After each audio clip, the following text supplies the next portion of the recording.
Halo teman-teman, salam jumpa lagi bersama saya Suster Anun. Hari ini kita akan membahas materi tentang aborsi atau yang biasa disebut dengan pro-life. Untuk itu, apa saja yang mau kita pelajari pada kesempatan ini? Ada beberapa hal penting yang mau kita bahas. Yang pertama, kita akan melihat tentang pengertian aborsi dan macam-macam aborsi. Lalu yang kedua, kita akan melihat alasan-alasan apa saja sehingga orang-orang mau melakukan aborsi. Dan yang ketiga, kita akan melihat sikap dan pandangan kitab suci, gereja, dan negara tentang aborsi. Dan yang keempat, kita mau melihat langkah-langkah preventif untuk mencegah aborsi tersebut. Yang pertama, pengertian aborsi. Ada berbagai macam aborsi yang kita kenal selama ini. Antara lain, yang pertama, abortus provocatus atau dalam bahasa Inggris direct abortion adalah upaya pencegahan kelahiran melalui tindakan yang secara langsung dan bertujuan untuk membunuh bayi yang masih ada dalam kandungan.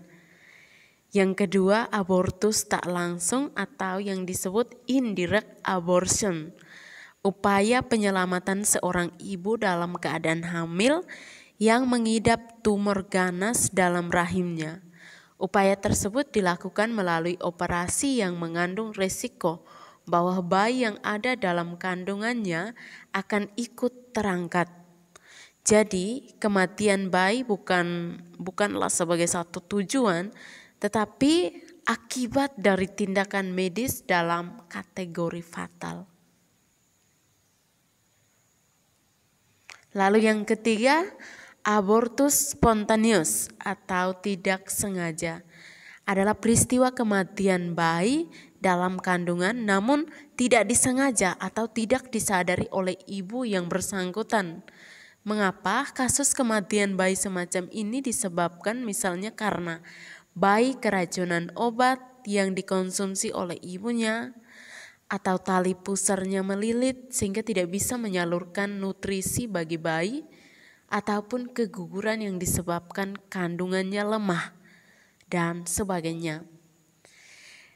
Oke teman-teman, dari macam-macam aborsi tadi, pengertian aborsi yang secara umum dimaksudkan di sini adalah sebagai abortus provocatus, yaitu tindakan untuk menghilangkan bayi dari kandungan atau mencegah kelahiran, di mana tindakan ini dilakukan dengan sengaja, supaya dengan tujuannya adalah membunuh bayi yang masih ada dalam kandungan. Lalu kita melihat sedikit apa sih alasan orang melakukan aborsi dan resikonya seperti apa. Yang pertama, alasan orang melakukan abortus.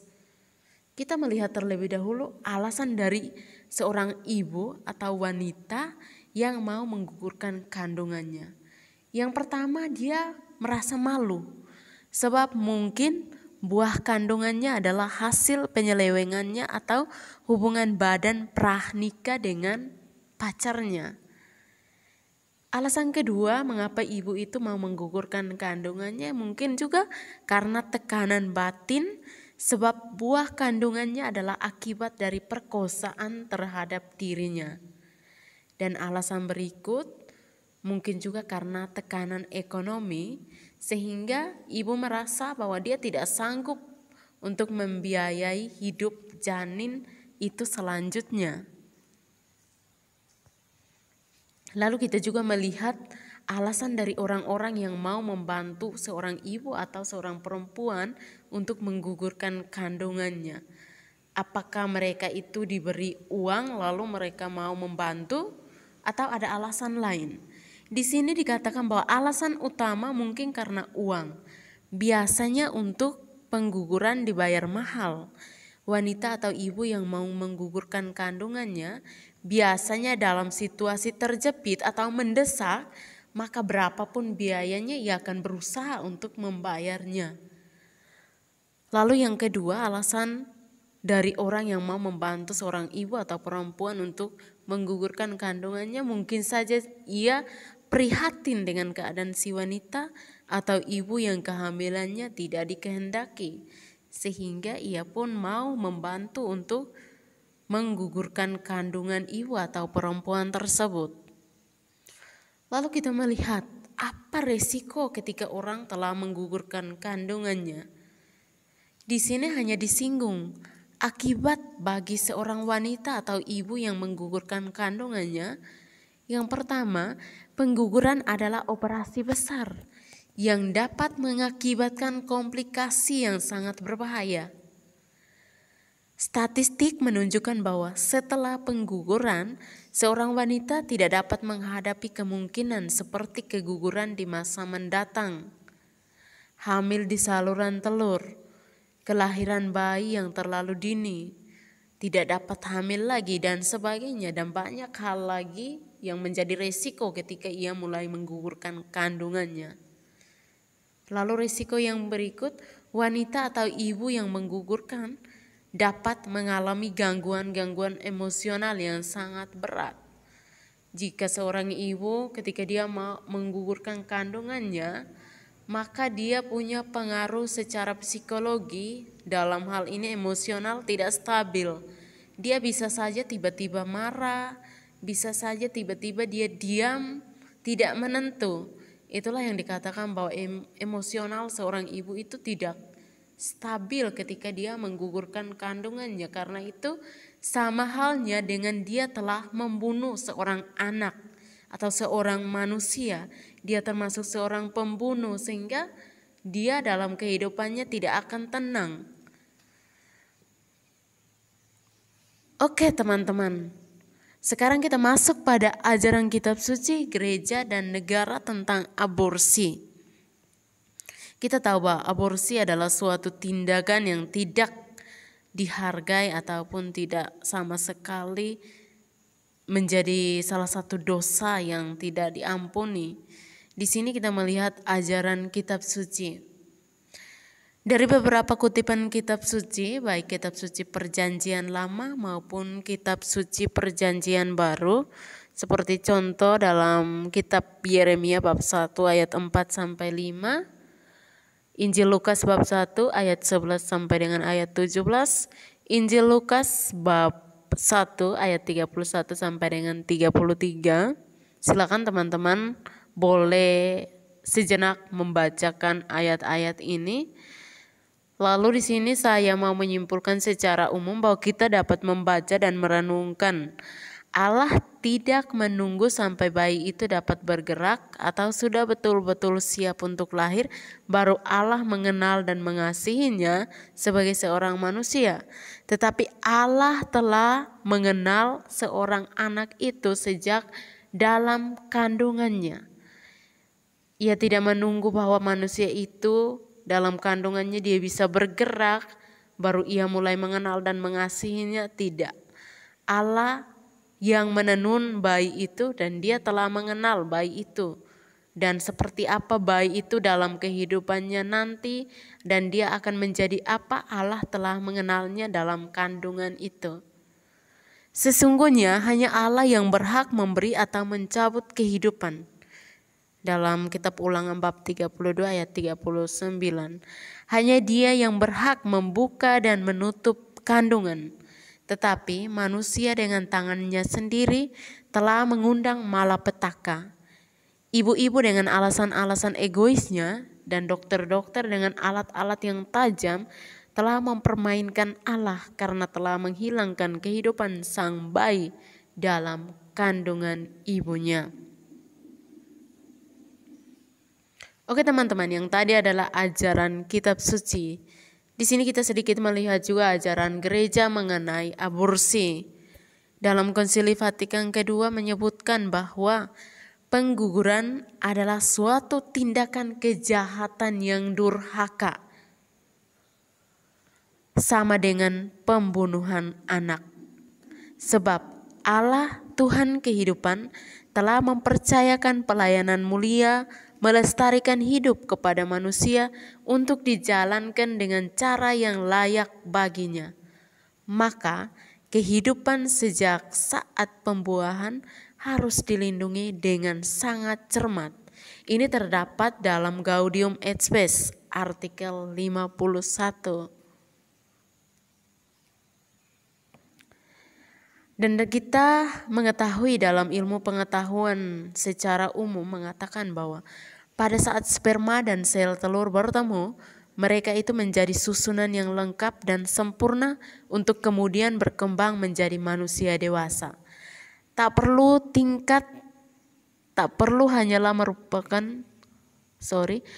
lagi ditambahkan sesuatu kecuali waktu dan makanan. Setiap tingkat perkembangan dari pembuahan sampai menjadi orang tua hanyalah merupakan proses pematangan dari bagian-bagian yang sebenarnya sudah ada sejak awalnya atau sejak pembuahan. Manusia dalam kandungan memiliki martabat yang sama seperti manusia yang sudah lahir. Karena martabat itu manusia mempunyai hak-hak asasi dan mempunyai segala hak sipil dan gerejawi. Sebab dengan kelahirannya hidup manusia sendiri tidak berubah. Hanya lingkungan hidupnya yang menjadi lain. Tergantung situasi di mana keberadaan manusia tersebut. Gereja menghukum pelanggaran melawan kehidupan manusia ini dengan hukum gereja, yakni hukuman ekskomunikasi. Dikatakan bahwa barang siapa yang melakukan pengguguran kandungan dan berhasil, ia terkena ekskomunikasi. Ini teman-teman bisa membacakannya dalam kitab hukum kanonik Kanon 1398. Dan di sini kita melihat hukum negara. Oke teman-teman, tindakan aborsi ini juga ada hukumnya dan dalam pasal-pasal tertentu. Upaya perlindungan terhadap bayi dalam kandungan terwujud dalam ketentuan hukum, yakni dalam kitab Undang-Undang Hukum Pidana dalam beberapa pasal yang saya kutip, seperti pasal 342 dikatakan, seorang ibu yang dengan sengaja akan menjalankan keputusan yang diambilnya sebab takut ketahuan bahwa ia tidak lama lagi akan melahirkan anak, menghilangkan jiwa anaknya itu pada ketika dilahirkan atau tidak lama kemudian daripada itu, ia akan dihukum karena pembunuhan anak yang direncanakan dengan hukuman penjara selama 9 tahun. Dan dalam pasal 346 mengatakan bahwa perempuan yang dengan sengaja menyebabkan gugur atau mati kandungannya atau menyuruh orang lain untuk itu dihukum penjara selama-lamanya kurang lebih 4 tahun. Dan pasal 349 dikatakan, jika seorang tabib, dukun beranak atau tukang obat membantu dalam kejahatan tersebut dalam pasal 346 atau bersalah atau membantu dalam salah satu kejahatan yang ditetapkan dalam pasal 347 dan 348, maka hukuman yang ditentukan dalam pasal itu dapat ditambah dengan 1/3 dan dapat dipecat dari jabatannya yang digunakan untuk melakukan kejahatan itu. Dan dalam pasal 347 mengatakan, barang siapa dengan sengaja menyebabkan gugur atau mati kandungan seorang perempuan tidak dengan izin perempuan itu, maka ia dihukum penjara selama 12 tahun. Dan dalam pasal 348 mengatakan, barang siapa dengan sengaja menyebabkan gugur atau mati kandungan seorang perempuan dengan izin perempuan itu, maka dia dihukum penjara selama 5 tahun 6 bulan. Oke teman-teman, itu pandangan gereja, pandangan kitab suci dan hukum negara mengenai tindakan-tindakan aborsi. Di sini kita melihat langkah-langkah preventif untuk mencegah tindakan pengguguran. Secara khusus teman-teman sebagai anak-anak remaja dan juga perlu diketahui oleh keluarga-keluarga kita, cara-cara atau langkah-langkah untuk kita usahakan supaya tindakan aborsi ini bisa dikurangi bahkan bisa ditiadakan. Yang pertama untuk para remaja. Para remaja mungkin harus berusaha untuk tidak melakukan hubungan intim sebelum resmi menikah. Dalam berpacaran dan bertunangan, sikap tahu menahan diri merupakan tanda pengungkapan cinta yang tertempa dan tidak egoistis. Oke teman-teman, selain itu juga ketika kita sungguh-sungguh menghargai pribadi kita masing-masing, seperti dikatakan bahwa berusaha untuk tidak melakukan hubungan intim sebelum menikah. Artinya ketika teman-teman ingin melakukan hal-hal itu, mengikuti strukturnya. Harus ada pernikahan terlebih dahulu, lalu baru melakukan hal-hal seperti itu. Itu teman-teman bukan saja dihargai dalam keluarga, tapi juga telah memberikan teladan yang baik kepada orang lain. Itu yang sangat diharapkan kepada teman-teman dan kita semua. Dan untuk para keluarga, perencanaan kehamilan harus dipertimbangkan betul-betul dan dipertahankan dengan sikap ugahari dan bijaksana. Kehadiran buah kandungan yang tidak direncanakan harus dielakkan secara tepat dan etis. Oke teman-teman, itu saja yang dapat saya sampaikan pada kesempatan kali ini. Diharapkan kepada teman-teman supaya bisa menyimak materi ini dari awal sampai dengan terakhir. Dan saya sangat merasa senang kalau teman-teman bisa mencari sumber lain yang bisa menambah wawasan, bisa dari internet, bisa dari buku-buku, sehingga teman-teman punya kekayaan tersendiri mengenai materi hari ini. Lalu untuk tugasnya, itu saya mengharapkan kepada teman-teman untuk setelah menyimak video ini, materi ini, dan juga boleh mencari dari sumber-sumber lain jika teman-teman punya kesempatan. Tetapi kalau teman-teman tidak memiliki kesempatan yang lebih lagi, silakan menyimak video ini. Lalu saya meminta kepada teman-teman untuk merumuskan secara keseluruhan dengan kata-kata Anda sendiri apa yang Anda tahu mengenai materi kita pada hari ini. Silakan teman-teman bisa menuliskan kembali secara keseluruhan apa saja yang Anda ketahui tentang materi hari ini mengenai aborsi. Silakan Anda tuliskan kembali, bukan tulis tangan tapi ketik. Itu silakan teman-teman sebagai tugas untuk selanjutnya, silakan mengungkapkan dengan kata-kata sendiri. Lalu untuk yang nomor yang kedua, nanti saya meminta supaya teman-teman bisa menceritakan sedikit pengalaman Anda berpacaran, di mana saya mengharapkan supaya menurut teman-teman itu pacaran yang baik itu seperti apa sih yang teman-teman tahu. Silakan teman-teman menuliskan. Saya tidak melarang supaya teman-teman berpacaran. Saya sangat mendukung teman-teman berpacaran. Tapi di sini saya mau supaya teman-teman memberikan ide cara-cara berpacaran yang baik itu seperti apa saja.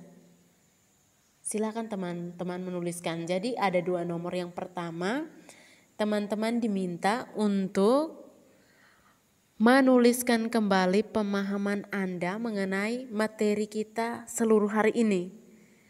Yang kedua, teman-teman menuliskan cara-cara berpacaran yang baik.